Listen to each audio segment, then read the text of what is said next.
Halo, ketemu lagi dengan saya Arman. Kali ini saya mau bahas bagaimana kita bisa menggunakan digital marketing untuk mengembangkan Vingo Anda.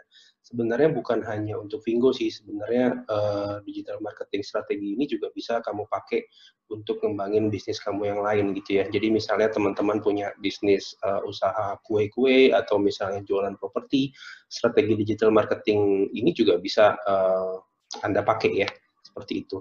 Nah, sebelum saya mulai untuk materi kali ini, kalian bisa yang belum bisa like dan subscribe dulu channel ini supaya nanti kita tetap bisa mendapatkan materi-materi tentang pengembangan bisnis. Nah, oke.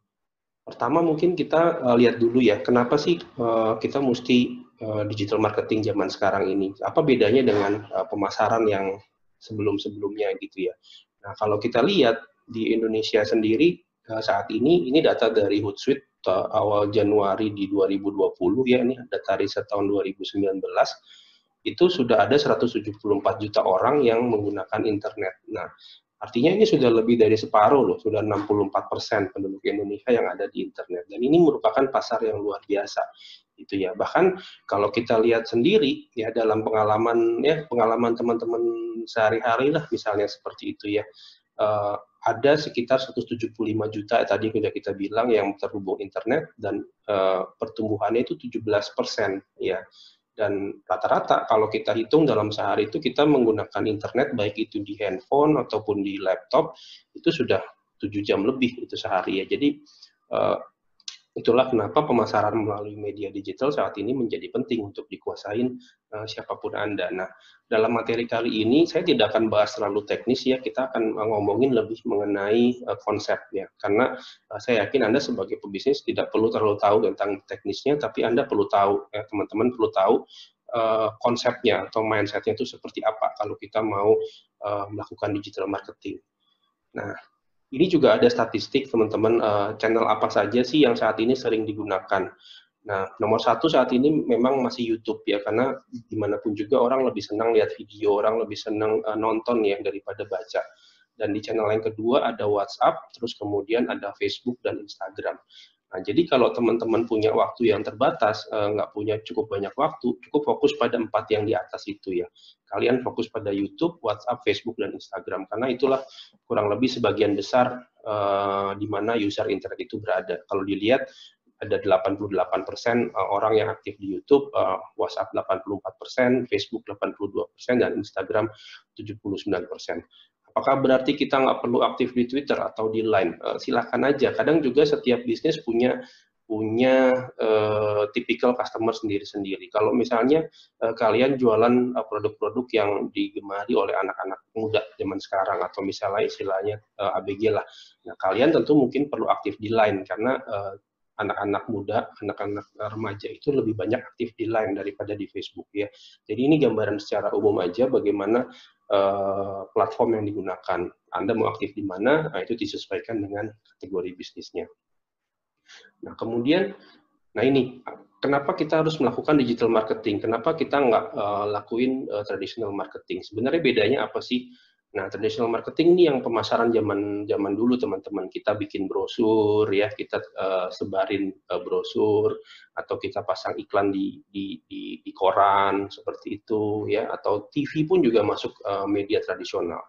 Nah, yang dibilang digital marketing itu seperti apa? Misalnya kita posting ya di Facebook atau posting di Instagram, kita bikin iklan di Facebook, kita bikin iklan di YouTube. Nah, itu namanya digital marketing. Jadi menggunakan media digital sebagai sarana pemasaran.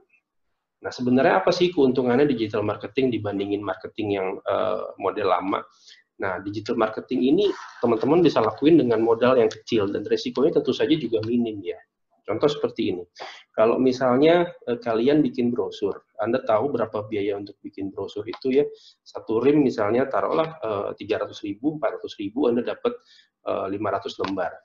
Targetnya siapa yang dibagiin brosur? Tentu hanya orang-orang sekitar di mana brosur itu disebar. Kita nggak mungkin nyebarin brosur dari Aceh sampai Papua gitu ya. Berapa budget yang mesti Anda sediakan?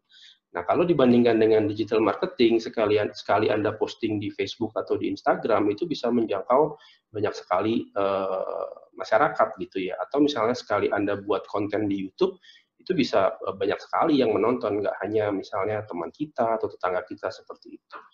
Nah, dengan digital marketing juga usaha kalian ini bisa jadi buka 24 jam gitu ya. Kalau dengan model yang lama, mesti ada yang tungguin. Kalau digital marketing kan nggak seperti itu, bisa 24 jam. Dan tentu saja konsumennya nggak terbatas. Tadi kita udah ngomongin bedanya kalau marketing yang zaman lama, konsumennya areanya berdasarkan geografis, tapi kalau Anda masuk digital marketing itu bisa dari Sabang sampai Merauke, bahkan juga bisa sampai luar negeri, seperti itu. Dan sekarang juga pola konsumsi sudah mulai berubah. Ya, orang, apalagi setelah COVID-19 ini yang nantinya kita akan masuk ke yang namanya new normal ya, di mana orang akan udah nggak canggung lagi, di mana orang nggak akan bingung lagi untuk apa-apa tuh online, pesan barang online dan sebagainya, beli makanan online dan sebagainya. Nah, apalagi untuk teman-teman yang sekarang aktif di Vingo kan ini juga e-commerce gitu ya, jadi sangat matching banget kalau kita memasarkan Vingo ini juga secara online, tidak lagi hanya mengandalkan lingkungan-lingkungan teman-teman kita, saudara kita dan sebagainya, seperti itu. Nah, kemudian juga, nah ini sedikit challenge ya, sedikit pertanyaan. Kenapa sih orang itu tidak membeli produk Anda? Kadang ada pertanyaan, saya sudah nawarin seperti ini, cuman kok nggak ada yang mau gabung seperti itu. Nah, yang pertama sekali yang harus diingat bahwa transaksi jual beli apapun itu adalah masalah kepercayaan ya antara pembeli dengan penjual. Kalau tidak terjadi kepercayaan, maka tidak akan terjadi transaksi dalam bisnis apapun gitu ya. Anda beli mobil gitu ya, kalau Anda nggak yakin satu dengan mobilnya, Anda nggak yakin dengan salesnya, Anda nggak yakin dengan misalnya showroomnya, maka nggak akan terjadi itu pembelian seperti itu. Anda jual beli rumah misalnya, Anda nggak yakin dengan rumahnya, Anda nggak yakin dengan izinnya atau apa, nah maka nggak akan terjadi transaksi. Jadi transaksi itu yang pertama yang harus teman-teman ingat itu adalah terjadi akibat trust ya, mesti ada kepercayaan. Nah, kemudian teman-teman mesti buat satu kalimat one belief statement apa tentang produk Anda. Jadi misalnya kalau kita sekarang lagi ngomongin Vingo, statement apa yang Anda percayai tentang Vingo ini, yang Anda bisa ungkapkan ini dalam satu kalimat seperti itu ya. Vingo adalah apa seperti itu, dan itu yang harus Anda buat sebagai one belief statement. Nah, kemudian yang ketiga juga adanya false belief. Artinya apa? Jadi kalau one belief statement kan itu yang Anda percayai. Ya, tapi kalau false belief itu orang tidak mempercayai apa yang Anda katakan, ya, atau adanya kepercayaan yang salah, gitu. Kita akan lihat ada apa aja false belief. Nah, false belief ini pertama adalah terkait dengan produk. Ya, ada kepercayaan yang salah terhadap produk yang Anda tawarkan. Misalnya, Anda bilang adalah Vingo itu adalah e-commerce terbesar di Asia Tenggara. Anda bilang seperti itu. Tapi orang yang Anda tawarkan beranggapan, oh enggak, ini Vingo bukan yang terbesar misalnya. Ada A yang terbesar atau apa. Nah, jadi ada pemahaman yang beda dengan produk yang Anda tawarkan. Dan ini juga akan mengarah ke tidak kepercayaan tadi, ke ada distrust tadi. Jadi Anda harus menyamakan nih gitu ya antara belief Anda tentang produk dengan belief orang yang Anda tawarkan tentang produk itu. Nah, kemudian yang kedua ada false belief internal. Internal itu maksudnya dari si calon buyer Anda, dari calon pembeli Anda atau calon prospek Anda, seperti dari prospek Anda. Nah, ada keyakinan di dalam dirinya yang bertentangan dengan belief Anda, misalnya seperti itu. Misalnya seperti ini, Anda bilang bahwa untuk ikut di Vingo ini Anda cukup dengan biaya yang relatif murah, misalnya seperti itu. Dengan biaya misalnya Anda bilang relatif murah 750.000. Nah, tapi menurut orang yang Anda tawarkan 750.000 itu mahal menurut dia. Nah, concern-concern seperti itu yang perlu Anda lihat, terutama false belief internal dalam dirinya sendiri. Apa sih yang menjadi kendala dia untuk tidak percaya Anda? Gitu. Nah, tugas Anda adalah menyamakan frekuensinya supaya false belief-nya dia semakin berkurang, kayak gitu. Nah, kemudian yang ketiga itu ada false belief eksternal. Nah, false belief eksternal itu adalah false belief yang berasal dari luar, ya, bukan dari lingkungan, bukan dari dirinya dia, tapi dari sekitarnya. Ada rumors atau bad news atau hoax dan sebagainya. Ini yang disebut sebagai false belief eksternal. Anda juga harus bisa mengcounter false belief eksternal ini tadi. Nah, ini konsep ini penting sebelum Anda masuk ke dalam digital marketing, karena digital marketing media online itu lebih nggak kenal lagi orang-orangnya. Anda akan berhadapan dengan orang-orang asing yang Anda nggak kenal sebelumnya. Jadi buat mereka Anda itu ada di level 0 kepercayaannya pada pertama. Ya. Nah, tugas Anda adalah bagaimana Anda bisa naik dari level 0 kepercayaannya sehingga sampai ke level 100 sehingga dia bisa percaya Anda 100%. Kayak gitu. Ya. Nah, ini konsep dasar teman-teman dalam hal customer journey atau istilahnya dari prospek menjadi sales. Ya. Tugas kita kalau ini kita umpamakan sebagai corong, ya, umpamakan sebagai corong adalah mengajak orang ya dari level attract, ya, awareness dari mulai tidak tahu menjadi tahu, ya, terus kemudian menjadi tertarik, terus kemudian dia jadi mulai ingin, nah terus dia melakukan action apa yang kita inginkan. Dan kemudian yang ketiga tentunya adalah advocacy. Maksudnya begini, terutama untuk produk-produk yang baru dan terutama untuk produk Vengo yang kita tawarkan, di mana ini masih suatu model yang baru untuk di Indonesia saat ini, banyak sekali orang yang belum tahu. Jadi tugas kita pertama adalah membuat awareness dulu. Nah, pertama Anda tentukan dulu target akhirnya tuh Anda pengen si orang itu ngapain sih, gitu ya. Nah, kalau di Vengo ini saran saya untuk digital marketingnya jangan mengharapkan dia untuk upgrade terlebih dahulu ya. Targetnya pertama adalah jadikan dia shopper terlebih dahulu. Jadi targetnya relatif easy ya, dia mau install aplikasi Anda. Nah, untuk supaya dia mau install kan butuh pertama dia harus aware dulu, dia harus dikasih pemahaman dulu. Vengo ini apa sih ya? Terus kemudian apa aja kelebihannya, apa aja keuntungannya dan sebagainya. Nah, kalau dia sudah tahu, dia sudah aware gitu ya, dia akan mulai ada interest, ada ketertarikan. Dia akan mulai tanya Anda, diskusi dan sebagainya. Nah, setelah ada ketertarikan, desire, dia akan action. Nah, action itu kan oke deh, saya daftar. Nah, ketika daftar itu dia terdaftar sebagai shopper, Anda berikan informasi-informasi lagi yang lebih dalam gitu ya tentang potensi bisnisnya dan sebagainya, akhirnya dia akan jadi upgrade. Nah, ketika upgrade itu kan dia akan menjadi advocacy, kan akan menjalankan sendiri bisnisnya. Ini terus seperti ini. Ya, jadi kadang kendalanya adalah kita seringkali nggak sabaran gitu ya, seringkali baru chat sekali kita sudah mengharapkan dia langsung install dan hari itu juga update PS. Enggak teman-teman, apalagi di dunia online di mana tadi saya udah bilang Anda dianggap orang asing sama orang-orang yang Anda hubungin gitu ya.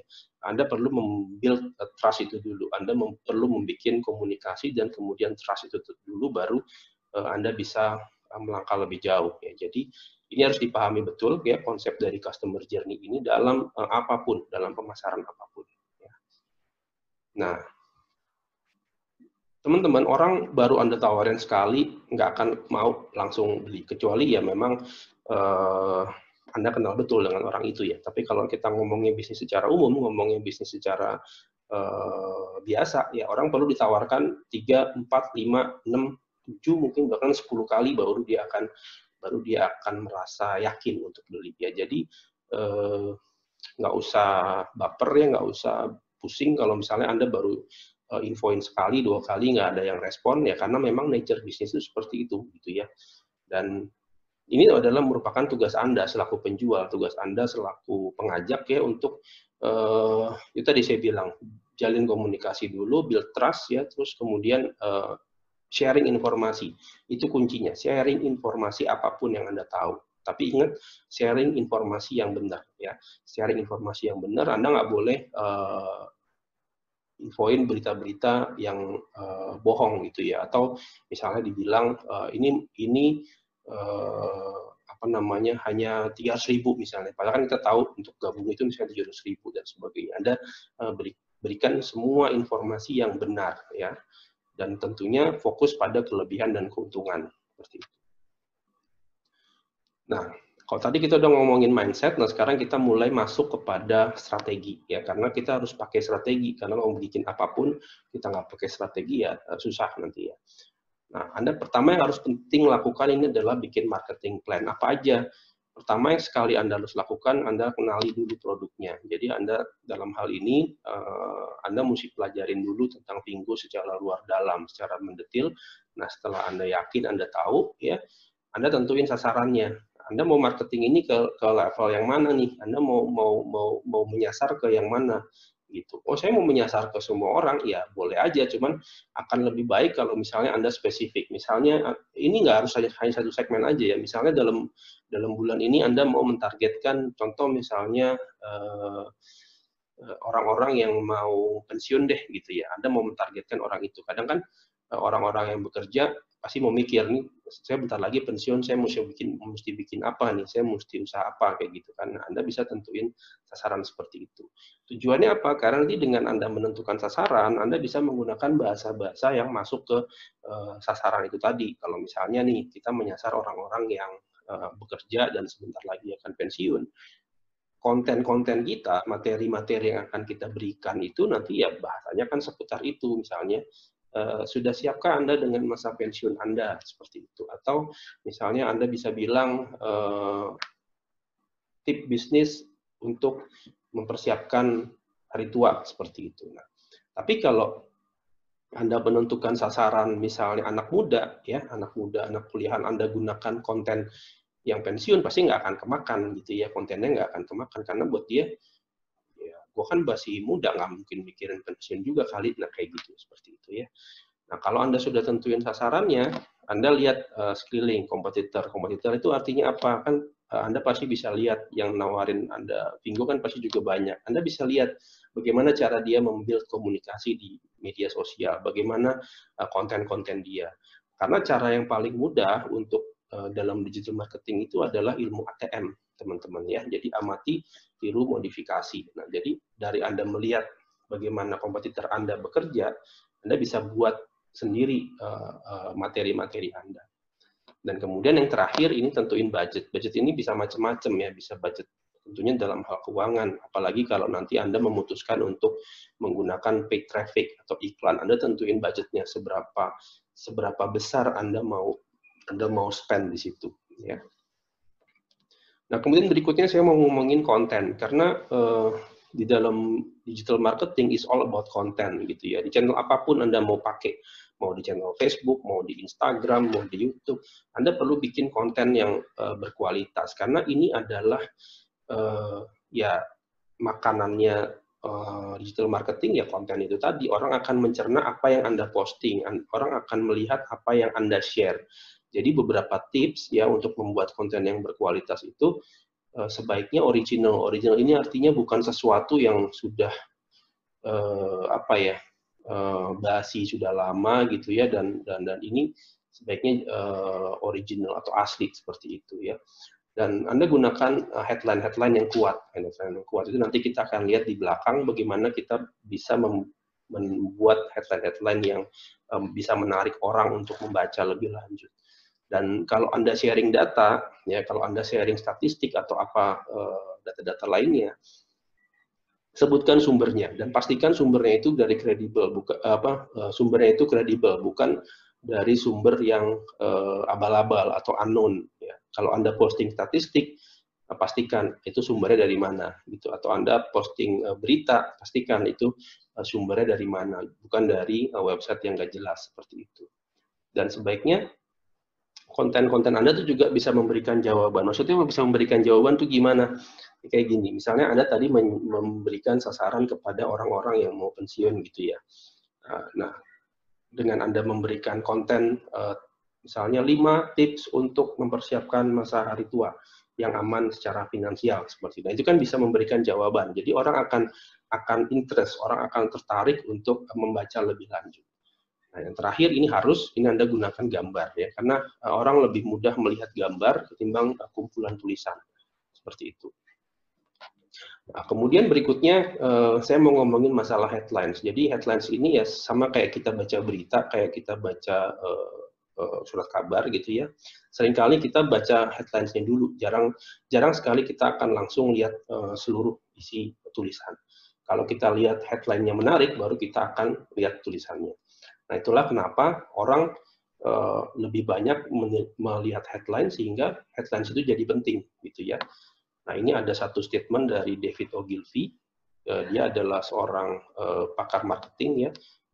Dia mengatakan 5 kali orang membaca headlines daripada membaca konten, sehingga headline itu menjadi paling penting dalam sebuah penulisan. Nah, ini ada beberapa tips bagaimana Anda bisa menulis headlines yang menarik gitu ya. Pertama, Anda awali dengan angka, terus kemudian how to itu kalau kita Indonesia kan bagaimana atau misalnya cara ya seperti itu. Terus kemudian Anda bisa tunjukin kesalahan yang umum, misalnya inilah cara yang sebaiknya dihindari ketika Anda apa, seperti itu. Ya. Nah, kemudian Anda juga bisa menggunakan tipe pertanyaan untuk dalam menulis headline, misalnya, tahukah Anda, lanjutkan seperti itu. Dan juga harus spesifik, kalau kita ngomongin kayak tadi, kita mengambil segmen orang yang mau pensiun misalnya, kita harus spesifik, misalnya, 5 tips untuk mempersiapkan hari tua. Mempersiapkan hari tua dalam hal apa? Misalnya kan bisa dalam hal kesehatan atau apa. Anda harus lebih spesifik dalam hal finansial misalnya. 5 tips untuk mempersiapkan hari tua secara finansial. Kayak gitu ya, spesifik. Nah, ini bisa gunakan kata-kata itu who, what, when, where, why. Artinya siapa, kapan, di mana, dan sebagainya. Nah, ini Anda batasi juga jangan terlalu panjang jumlah karakternya dalam menulis headline. Dan Anda gunakan gambar-gambar yang bagus. Nah, ini saya sharing beberapa contoh headline yang baik ya, yang bisa menarik gitu ya. Jadi pertama kita gunain angka, dan entah kenapa angka yang eye catching itu adalah angka ganjil ya. Anda jadi gunakan 3, 5, 7 ya. Satu-satunya angka genap yang bagus adalah 10, karena 10 itu sempurna ya. Jadi Anda gunain angka ganjil, bisa 5 alasan. Jadi misalnya 7 alasan kenapa kamu harus gabung Vingo. Ya. Tapi ini benar-benar kalau di headlines yang Anda tulis 7, dalam kontennya juga harus 7. Jangan headlines yang Anda tulis 7, tapi kontennya misalnya cuma 4 dan sebagainya. Terus kemudian Anda juga bisa bilang cara mendapatkan income dari rumah dengan mudah. Kayak gitu. Atau 5 kesalahan yang sering dilakukan dalam bisnis online dan cara menghindarinya. Nah, kemudian berikutnya juga, ini saya omongin sedikit, apa sih bedanya fitur sama benefit? Kadang kita seringkali terjebak untuk sulit untuk membedakan antara fitur dengan benefit. Jadi, Anda dalam setiap materi Anda, apapun itu, selalu jual manfaatnya, jual benefit. Karena orang nggak akan peduli sama fitur. Misalnya Anda jual rumah misalnya, ya Anda nggak usah bilang misalnya luas sekian, apa benefit dari orang membeli rumah Anda misalnya, atau misalnya dalam case Vingo misalnya, ya Anda nggak usah bilang fiturnya misalnya ketika upgrade Anda akan memiliki lisensi internasional. Oke, so what lisensi internasional gitu ya? Anda bisa terjemahkan ke benefitnya, artinya bisnis kamu tuh bisa berkembang ke banyak negara loh, kamu bisa mendapatkan income yang tidak terbatas secara negara seperti itu. Jadi selalu fokus pada benefit ya, jual manfaat, dan karena orang membeli manfaat bukan fitur ya, sekali lagi itu. Jadi misalnya salah satu fitur dari menjadi PS itu kan misalnya mendapatkan voucher diskon misalnya senilai 199. Oke, so what gitu kan. Anda bisa reverse atau Anda kemas lagi fitur itu menjadi benefit. Nah, Anda akan mendapatkan, jadi Anda belanja itu akan jadi lebih hemat karena ada potongan kode voucher yang bisa digunakan untuk belanja. Artinya belanja kamu akan jadi lebih hemat. Nah, ini akan lebih kena ketimbang hanya Anda bilang dapat voucher diskon seperti itu. Nah, itu tadi, jadi jual manfaat yang didapat pelanggan dari setiap fitur Anda. Nah, kemudian Anda hubungkan dengan motivasi dari orang-orang yang membeli. Nah, karena orang membeli itu ada macam-macam. Ada yang motivasinya orang membeli karena pride, kebanggaan. Ini misalnya orang beli mobil mewah itu karena pride ya. Jadi Anda hubungkan itu. Ada orang yang membeli karena kesenangan, enjoyment. Ini orang-orang yang travel ini biasanya membeli karena tipe pleasure seperti ini. Ya, Anda hubungkan dengan motivasinya itu.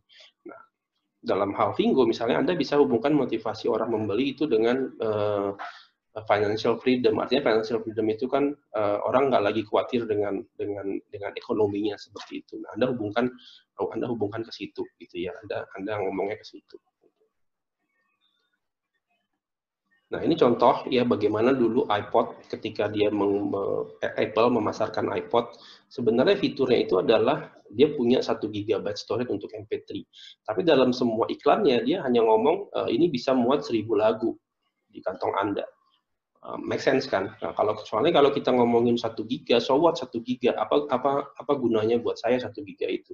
Gitu ya. Tapi kalau kita ngomongin dengan benda ini kamu bisa simpan 1000 lagu loh gitu. Oh, oke. Berarti enak dong, saya cuma punya 1 benda ini di kantong saya bisa dengerin sepuas saya kayak gitu. Ini akan lebih kena. Jadi istilahnya gunakan bahasa-bahasa yang masuk ke user Anda. Nah, jadi secara summary ya, kalau kita ngomongin fitur itu artinya ini yang bisa dilakukan oleh produk kami. Nah, kalau benefit itu lebih di kakinya si customer ya. Ini yang Anda bisa lakukan dengan produk kami. Kayak gitu. Nah, sekarang saya challenge Anda bergabung di Vingo. Apa sih keuntungan jadi affiliate marketplace Vingo? Nah, Anda list down, Anda tulis ya fitur-fitur dari semua Vingo, lalu Anda mapping benefit atau keuntungan dari setiap fitur yang ada. Nah, dari situ nanti Anda olah lagi untuk menjadi konten. Ya. Nah, kemudian setelah ini kita akan ngomongin bagaimana promosi melalui sosial media. Kali ini saya hanya akan cover dengan 2 saja, yaitu Facebook dan Instagram. Ya, karena itu yang paling umum digunakan saat ini, yang paling banyak tadi kita udah lihat statistiknya. Untuk channel yang paling atas itu YouTube karena teknisnya sedikit berbeda, teknisnya beda, kita akan ngomongin di lain kesempatan.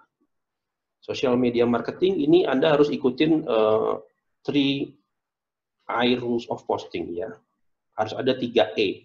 Yang pertama educate. Ya, kontennya mendidik, relevan dengan topik usaha Anda. Nah, misalnya kita nawarin Vingo, Anda bikin konten yang mendidik, bisa financial freedom, bisa misalnya cara mendapatkan penghasilan yang mudah seperti itu, ya. Dan juga dengan entertain, perkenalkan usaha dengan konten-konten yang menghibur. Nah, jadi nggak usah terlalu serius karena ini juga namanya social media gitu ya, tidak usah terlalu kaku. Ya, Anda bisa berikan konten-konten yang menghibur. Dan jangan lupa, kalau Anda sudah posting, itu juga Anda harus bersiap untuk engage. Jangan cuma satu arah. Anda posting, kalau ada yang komen, Anda nggak jawab. Gitu ya. Jadi, selalu ada interaksi dengan audiens Anda. Dan kemudian yang kedua juga, teman-teman perlu posting secara rutin. Gitu ya. Posting secara rutin ini, rutinnya seperti apa? Rutinnya terserah Anda aja. Gitu ya. Kalau Anda punya jadwal misalnya seminggu cuma 2 kali, ya rutinkan seminggu 2 kali. Misalnya teman-teman punya jadwal misalnya setiap hari, Anda jadwalkan misalnya setiap Selasa dan Jumat Anda posting ya. Anda rutin aja setiap Selasa dan Jumat Anda posting. Tujuannya apa?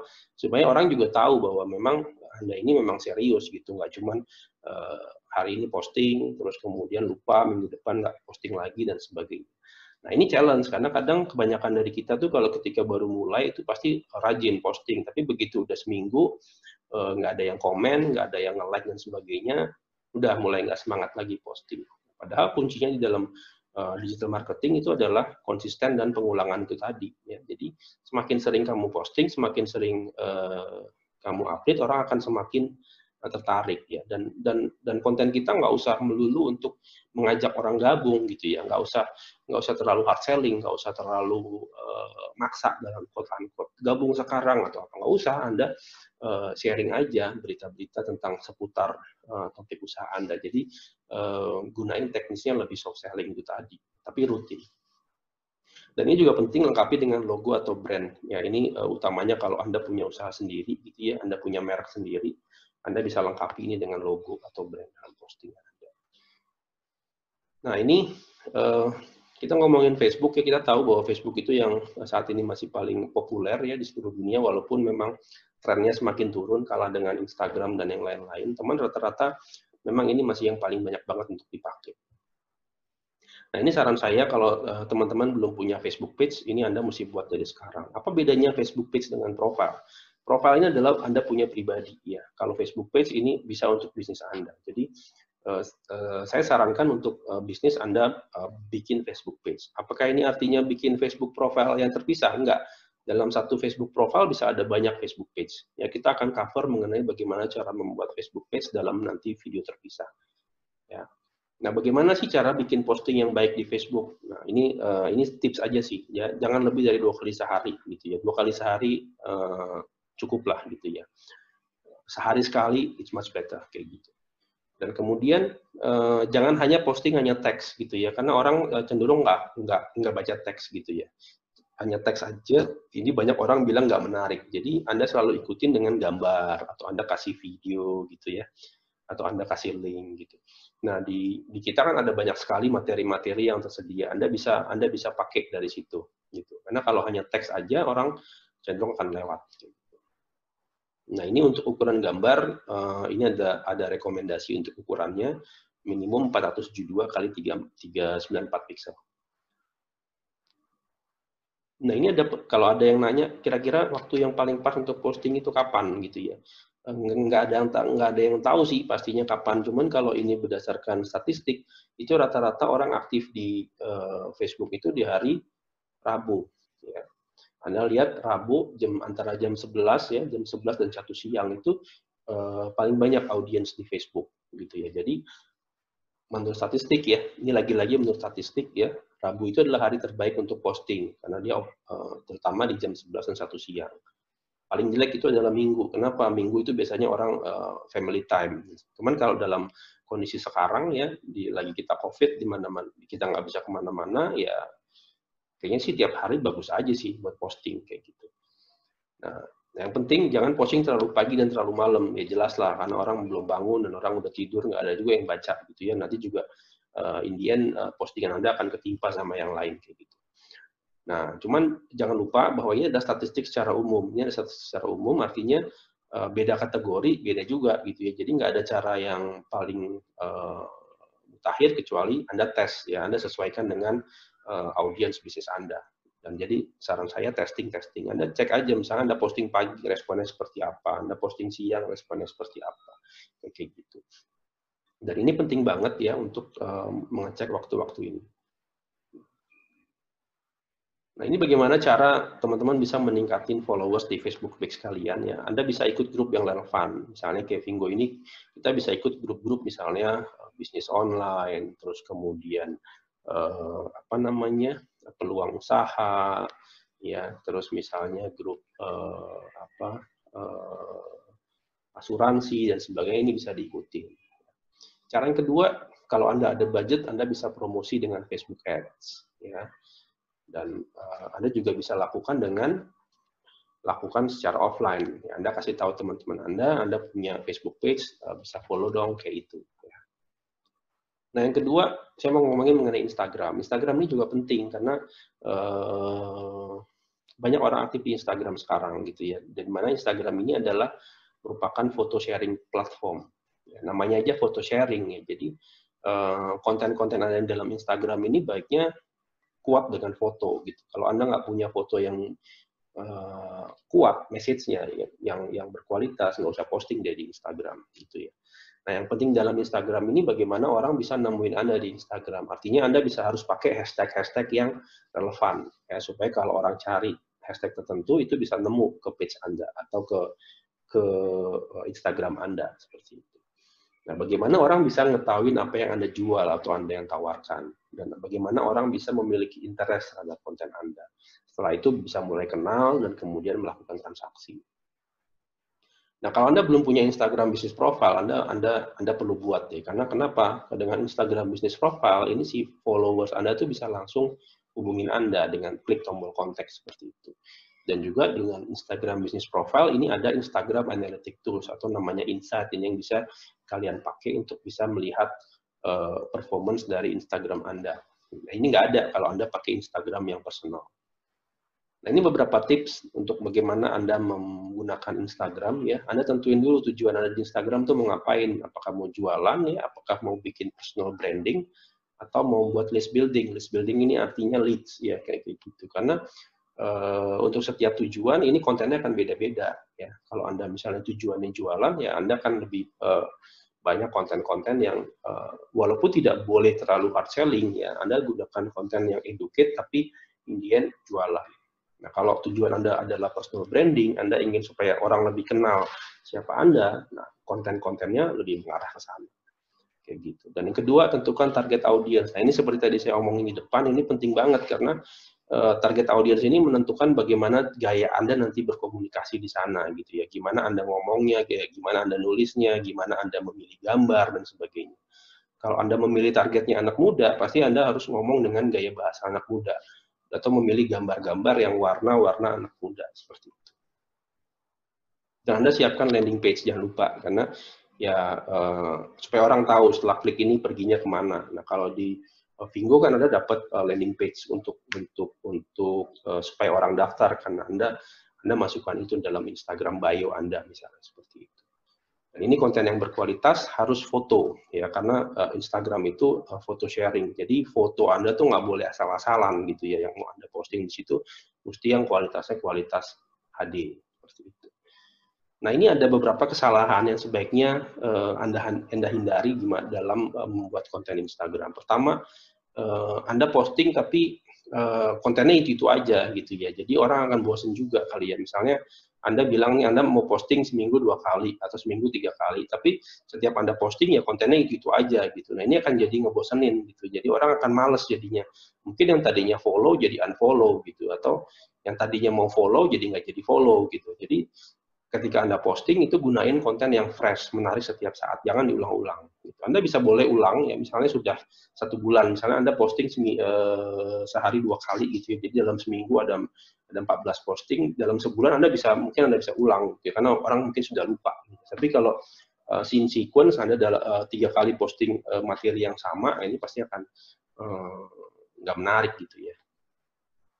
Nah, foto-foto yang Anda upload ke Instagram ini pastiin kualitasnya ini HD ya, berkualitas standar Instagram di mana minimal 1080 pixel. Nah, karena tadi Instagram itu kan platform foto sharing. Jadi kalau foto kita nggak menarik, orang biasanya akan skip aja, akan scroll ke bawah terus. Nah, salah satu triknya untuk buat konten Anda menarik itu adalah gunain warna-warna yang mencolok gitu ya. Anda bisa gunain warna-warna yang kontras, misalnya biru Anda ketemuin sama kuning dan sebagainya kayak gitu. Nah, ini juga kesalahan di dalam Instagram itu kalau Anda nggak pakai hashtag gitu. Karena nanti gimana orang mau cari gitu ya. Kalau misalnya ada orang yang mau cari tentang bisnis online, kalau Anda nggak pakai hashtag, gimana dia bisa temuin konten Anda gitu ya. Jadi saran saya gunakan hashtag yang relevan. Tapi nggak usah banyak-banyak, karena kalau terlalu banyak nanti jadinya hashtag spamming gitu. 10 aja lah misalnya. Nah, ini kemudian yang terakhir juga nggak ada CTA. CTA itu maksudnya click to action-nya apa, di terakhir itu apa gitu ya. Misalnya Anda hanya posting aja bla bla bla bla bla, udah begitu aja. Nah, di akhirnya itu mesti Anda kasih satu statement apa yang sih yang Anda harapkan dari leader Anda gitu ya. Apakah misalnya klik link di bio untuk lebih lanjut misalnya kayak gitu, atau untuk daftar hubungi nomor WA sekian. Jadi orang tahu gitu, setelah orang baca ini gue mesti ngapain gitu loh, apa yang diharapkan gitu. Jadi kita seperti mengarahkan dari si pembaca kita. Nah, ini juga masalah konsistensi Instagram yang ya sebenarnya nggak hanya Instagram sih, any social media channel kalau nggak update itu ya orang akan malas ngikutin terus itu ya. Jadi konsisten Anda lakuin seberapa mampunya Anda lah. Cuman yang penting konsisten. Kayak tadi Anda mampunya 2 hari sekali ya, setiap 2 hari sekali aja Anda bikin konten baru. Itu. Nah, ini beberapa tips gimana bisa ningkatin followers Instagram Anda ya.